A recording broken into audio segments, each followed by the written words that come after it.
vais vous parler de transformation digitale, mais ça vous en savez autant que moi, et du rôle du SI avec cette idée de système d'information exponentielle qui est un clin d'œil évidemment aux organisations exponentielles. Donc tout ça c'est dans un bouquin et j'ai fait un choix puisque je vais pour tenir rapidement. Je vais donc vous présenter quelques idées importantes. Néanmoins, comme fondation, comme socle, de quoi on parle? On parle de la transformation digitale et le fait de mettre l'entreprise en homéostasie, c'est-à-dire en harmonie permanente, en adaptation permanente à son environnement, et avec 4 idées qui vont être importantes pour la suite de l'exposé. La première, alors qui est super vieille, c'est Doug Searle, mais c'est l'autre bouquin, c'est le Cloud Train Manifesto, c'est les marchés sont de la conversation, donc il faut écouter, il faut avoir quelque chose à dire. Et si on veut, on pourra discuter de ça après. Ça reste un message qui n'est pas encore toujours bien compris. Deuxièmement, alors ça, vous savez ça mieux que moi encore, dans ce monde digital, il faut écouter ses clients et aussi récupérer les traces digitales, donc à la fois dans l'écoute physique réelle, mais aussi dans l'écoute voilà, des traces. Ce qui est important, d'où le terme d'homéostasie, et c'était avant d'être chez Michelin, j'étais chez AXA, et chez AXA, j'avais été embauché par Henri Decastre avec l'idée que le digital change allait vraiment arriver de l'extérieur et que donc il faut changer l'organisation. Donc ça, c'est une des idées importantes de Salim Ismail et je vais revenir dessus juste après. Changement de l'extérieur. Et puis ça, c'est aussi très important d'un point de vue IT, c'est qu'en fait, dans ce monde digital, la phrase côté célèbre, dit le client est l'architecte de son expérience, c'est-à-dire que la complexité fait que on laisse au client le contrôle et qu'on est plus en mode réactif qu'en mode forecast. Alors, même si on fait évidemment les deux. Alors, ça, c'était super général, mais ça me permet quand même de faire servir de socle à ce dont je vais parler, qui est ce système d'information exponentielle, donc qui est au service du changement exponentiel de l'entreprise. Alors, pourquoi? C'est la même thèse que le bouquin de Salim Ismail. C'est on vit dans un monde où ça change sans arrêt, mais où il y a un flux constant de nouvelles techno. L'IA, le machine learning, évidemment, mais ça pourrait être aussi l'IoT et plein d'autres choses, les robots. Et pour en bénéficier, il faut s'organiser autrement. Donc, exponential organization, c'est comment l'entreprise s'organise autrement. Et les exponential IS, c'est comment le SI s'organise autrement. Dans les deux cas, on va retrouver des idées simples, connues du monde digital, mais qui sont difficiles à appliquer pour les grandes boîtes, d'être customer-centric pour de vrai. Et alors aujourd'hui, je n'aurai pas le temps d'en parler, mais le bouquin parle beaucoup de Lean Startup, évidemment. Et puis cette idée d'être outside in, la métaphore que j'utilise, le petit dessin, je l'utilise beaucoup avec mes propres équipes pour dire le SI est un système vivant et les choses intéressantes qui se passent sur les bords. Et toute l'organisation doit permettre de ramener les bords vers le centre et pas ce qu'on nous faisait autrefois, plutôt de construire un cœur et après de partir à la recherche de clients hypothétiques. Et puis l'autre point qui est absolument fondamental dans les organisations exponentielles, c'est que donc tout ça, ça change, donc il faut construire une architecture pour un rafraîchissement permanent. Et c'est ça qui m'intéresse le plus, moi, dans mon métier de DSI, c'est comment on organise un SI pour supporter ce changement permanent qui est plus rapide sur les bords qu'au centre, toujours cette métaphore de l'organisme vivant.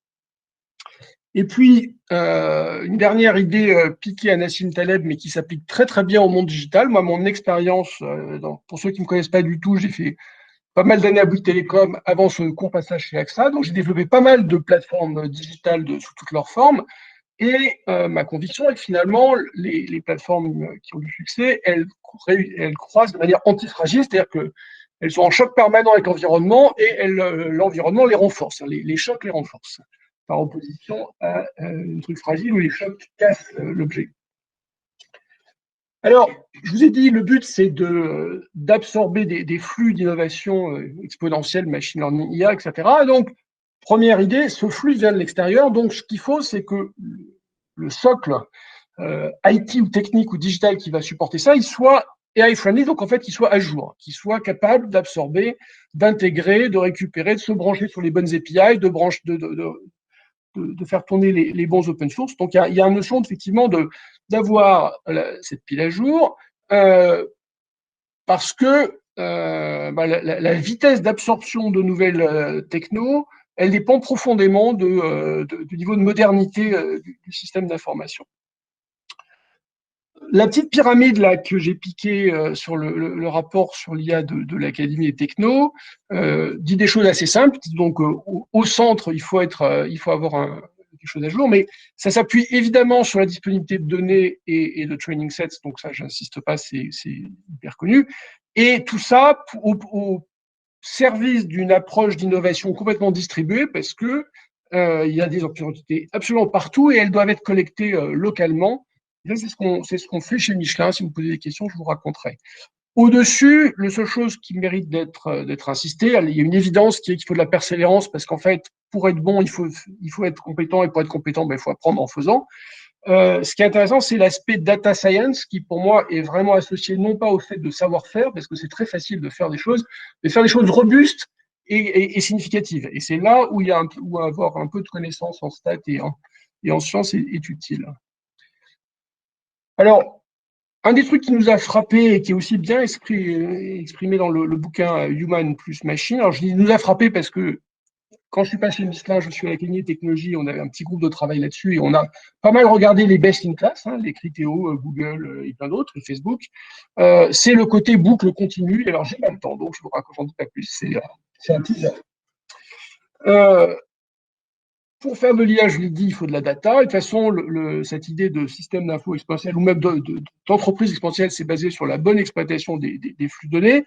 Je vais juste retenir trois idées qui sont simples. La première, c'est que on a vraiment besoin de compréhension partagée d'un bout à l'autre d'entreprise, parce que ce qui est nouveau, c'est pas tellement de faire des choses avec des données, ça fait 30 ans ou 50 ans qu'on fait ça, mais vraiment de faire des choses end-to-end sur des cycles larges, par exemple en utilisant pour la R&D des données d'usage croisées avec des données de manufacturing. Et ça demande vraiment d'avoir cassé les fameux data silos et d'avoir ce que j'appelle une chaire sémantique, mais une sémantique partagée, un sens partagé. Et pour les grandes boîtes, la plupart d'entre vous êtes dans des entreprises plus petites et récentes où normalement, je pense que vous avez fait ça dès le départ et c'est juste une évidence. Dans une grande entreprise et un peu ancienne, ça n'est pas une évidence. Et le bouquin Elia et plus Machine dont je parlais montre bien que Accenture, c'est ça en fait qui les bloque. Le sujet du milieu, ben on est dans un monde qui change sans arrêt, comme je l'ai dit. C'est vrai aussi pour les données qu'on manipule. Et donc, on doit construire une architecture de données orientée changement, event-driven, et avec plein d'aspects techniques sur lesquels je ne rentrerai pas. Mais ce qui est intéressant, c'est que finalement, on rajoute à notre informatique data super classique avec des bases de données, des modèles et des queries, de l'informatique de flux, et on peut faire des choses rigolotes. Je suis un peu sûr que dans la salle, il y a plein de gens qui font déjà ça. Alors, ce qui est plus amusant quand on parle de transformation digitale, c'est de parler d'aide technique. Parce que ça, c'est ma vie, à la fois chez Michelin, mais même précédente, c'est que souvent, la frustration de ne pas dérouler assez vite la bonne stratégie, elle n'est pas du tout liée à des choses élaborées d'IA, de machin, même de données. Et en fait, on a une dette technique tellement lourde qu'on bouge extrêmement lentement. Et c'est pas une surprise, puisque quand on se met à travailler en mode incrémental, agile, on fait naturellement du waste et de la dette technique. Donc, il faut faire du refactoring. À petite échelle, ça c'est bien connu, mais aussi à grande échelle. Donc, il faut effectivement passer dans une approche de l'architecture d'entreprise continue pour que la bonne architecture que tout le monde connaît, qui a l'air modulaire et découplée, mais qui n'est pas facile à faire quand on parle d'un legacy existant, on la fasse émerger progressivement et pas qu'on la construise et qu'on la réalise ensuite. Un autre aspect important de ce management, on va dire, du cycle de vie, c'est d'être obsédé par la désinstallation. Donc, j'ai pas le temps, mais je pense que vous serez convaincu que pour aller vite, pour être en adaptation continue, il faut faire du CICD, hein, continue integration and delivery, mais il faut aussi faire du CD au carré, c'est-à-dire du continuous deletion et pouvoir limiter. Là, c'est pareil, c'est un problème de gros. Quand on est petit, on pilote facilement, mais quand on est gros, on a vraiment tendance à devenir trop gros et avoir un poids, donc un poids qui est une dette technique de complexité, mais qui des fois est simplement une dette technique numérique. On a juste trop de choses à gérer. Alors, ce sur quoi on travaille chez Michelin, qui prend du temps, qui n'est pas évident, mais on a un objectif qui s'appelle Evergreen, hein, le terme piqué à Microsoft, c'est-à-dire on veut vraiment que notre stack, infra, middleware et network, soit up-to-date, zéro obsolescence, zéro patching, y compris pour raison de cybersécurité.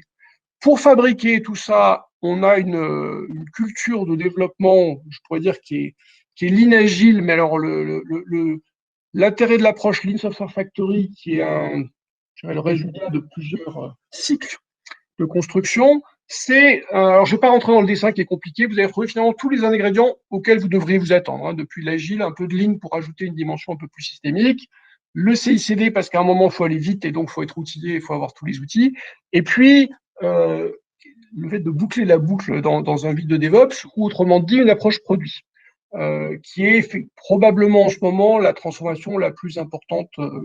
C'était vrai chez AXA, mais c'est en tout cas clairement vrai chez Michelin, c'est-à-dire de passer vraiment dans cette approche de petites, de delivery très fréquents, de petits morceaux, et avec des équipes stables, plutôt quitter le mode mercenaire projet, et le fait qu'on a le dev apprend des ops et les ops apprennent du dev. En fait, le cycle vertueux du 8 célèbre du DevOps fonctionne beaucoup mieux en approche produit que si on est encore en mode projet. Donc, j'ai enfoncé la porte ouverte qui est que tout ça, ça demande des investissements importants, des efforts en termes d'automatisation. Dans le bouquin, donc le bouquin s'appelle l'approche Lean de la transfo digitale. J'ai pas forcément le temps de vous donner tous les tenants et aboutissants. Ce qui justifie ça, c'est de manière évidente le fait que je parle de Lean Software Factory et de Lean Startup, mais de manière moins évidente le fait que j'essaye de promouvoir le Lean Thinking, le fait de penser un peu long terme et penser système.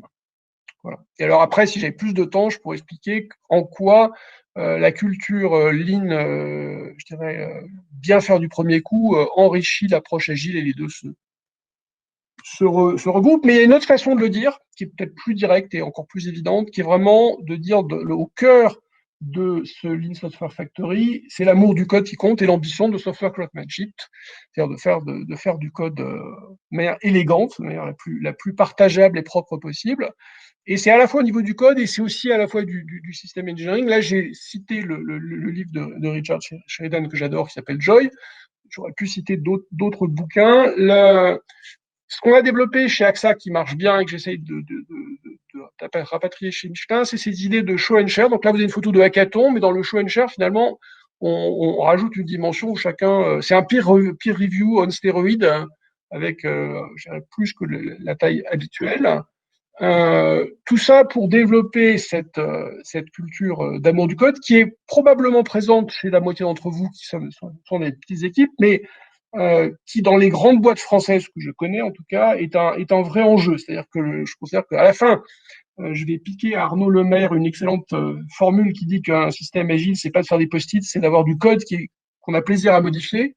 Ben ça c'est une valeur business. C'est-à-dire que l'exemple du code, c'est pas un truc de puriste pour un tech lead qui a envie de passer des belles pratiques à ses collègues. C'est vraiment, en fait, à la fin des fins, ce qui fait que l'entreprise est agile. Et c'est pas facile à faire comprendre à tout le monde. Donc, c'est là que si j'avais plus de temps, je vous parlerais de l'approche Lean et les 5 S du Lean et le fait d'amener des bonnes pratiques du Lean sous forme de standard de code, mais je ne le ferai pas. Et je n'ai pas le temps de parler de Lean Architecture. Je vais plutôt terminer, puisque je vais être rapide. Donc là, c'est pour dire effectivement, le livre, il s'appelle Approche, je vais cliquer là, Approche Lean de la transformation digitale, parce qu'au départ, le cœur du livre, c'est bien ces deux flèches, donc c'est du client au code, à l'approche d'une startup, comment je fais pour faire des premiers bouts de code qui tournent, et après, comment je maîtrise ma chaîne DevOps dans la grande continuité du bouquin Accelerate, pour ceux qui le connaissent, et avec cette espèce de touche Lean particulière au livre, mais qui en fait est aussi tout à fait contenue dans Accelerate. Voilà.